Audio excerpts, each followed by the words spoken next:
Hey guys, Blake here with another video, and I just got back from Kmart and I had 10 exciting products to bring you. So today's video is going to be all about 10 items you can find for your fish room at Kmart. Let's jump straight into the video.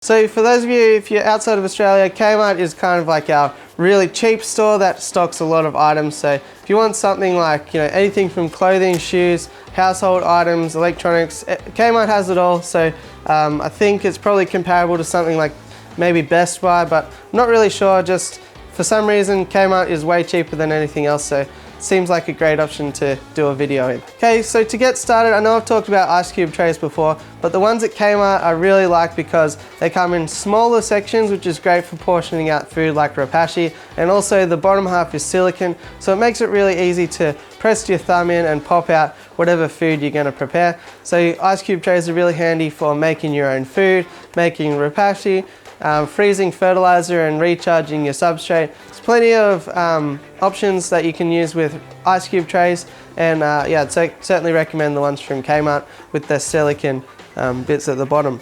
Next item you can find at Kmart is a microfiber towel. We always have our arms in aquariums for some reason, whether we're trimming plants, scooping duckweed, whatever it is.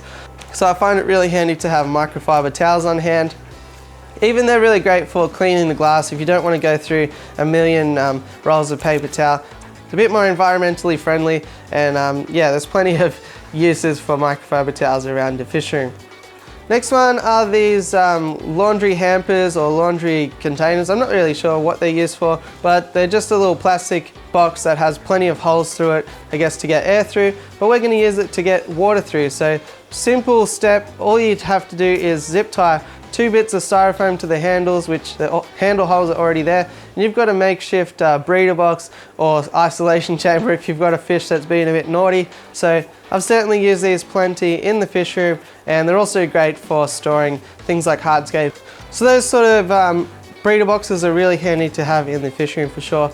Next one is really great for weighing down things like zucchini and other vegetables that you might want to feed your fish. And that is forks. You might not think about grabbing a set of forks from Kmart, but I think it's a great idea because you won't be having fights with your partner in the house because of all the forks have gone missing and they're out in all your fish tanks weighing down your zucchini. So your plecos can have a nice healthy meal. So forks are really handy. I mean, they're really great to just have in the fish room anyway.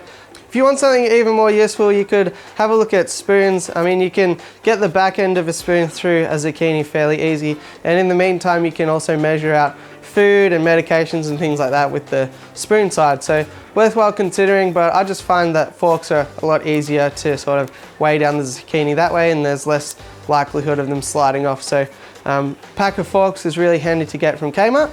Another great thing is the laundry hangers. They're really great for people like myself who tend to put nets all over the fish room and you can never find them. So it's great to have one centralized place to hang your nets on, or your other aquarium tools and things like that. So keep everything in the one place, nice and organized. I reckon it's really underrated having a hanger in the fish room.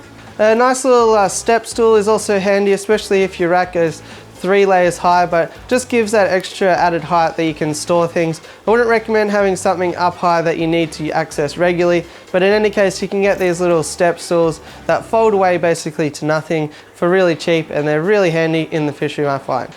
Another one that people are a bit unsure of is actually hot glue. Hot glue, once it of course cools down and sets, it is 100% aquarium safe as well. So you can pick up a hot glue gun and hot glue at Kmart, and it can be really handy for sticking things together, making little projects. Hot glue is really handy to have in your fish room as well. Another one that people might not really think about is actually photo frames, and what I use them for is actually I utilize the glass inside the photo frame. So it's a lot cheaper than buying aquarium lids from your local fish store, and you don't really need anything too crazy unless you have some giant arowanas and stuff that are going to smash through the lids. You can just use the glass from a photo frame. It's going to be very thin, but it will keep the humidity in, it'll keep your little killifish and all that from jumping out, and it's a lot more cheap than buying custom made aquarium lids. So consider it and give it a go, and let me know how you get on. Heading over to more the sports and recreation area, Going into the fishing area, you can find a battery powered air pump, which is really handy if you need to transport fish, like if you're moving house or you've got a favorite local fish store that's a few hours away. Get yourself a bucket and a battery powered air pump, and it'll make sure that your fish have plenty of oxygen for the drive home. I find it just really great to just keep one in the glove box of your car or the center console of your cars. You never know when you're going to need it, so just have a spare battery air pump on hand. Even if the power goes out, they're really great to have. So yeah, worthwhile having a few of those spare hanging around. And the last one in the same area is actually fishing line. So you can get some clear fishing line. It's great for attaching things like mosses. You can get really creative with it as well, but just make sure that you attach everything nice and securely, and maybe even put some super glue or hot glue, as we spoke about earlier, on the end to make sure it doesn't unravel and become a bit of a disaster in your fish tank, because if it gets sucked up into a canister filter or something like that, it can just be a pretty bad time. And yeah, you want it to be nice and secure so that your fish don't get caught under it and stuff like that. So it's worthwhile being mindful of it, but it is really handy if used properly. So consider using some fishing line in your fish room as well. Other than that, Kmart has a huge amount of products, so I'm sure you can get creative with it. There's plenty of other ones as well. I just try not to double back over ones that we've already spoken about in the previous videos I've done like this. So of course you can still get things like power boards, power points, super glue, containers, and lots more. So let me know down below if you've got some other cool ideas. I'm sure that certainly I would be, and everyone else watching might be interested in the extra bonus ideas that come along with it. Other than that, hopefully this video was entertaining and inspiring, and if it was, it always helps me out to smash like, hit subscribe, and all that fun stuff. Other than that, I'll catch you on the next one. Thanks for watching. Have a great day.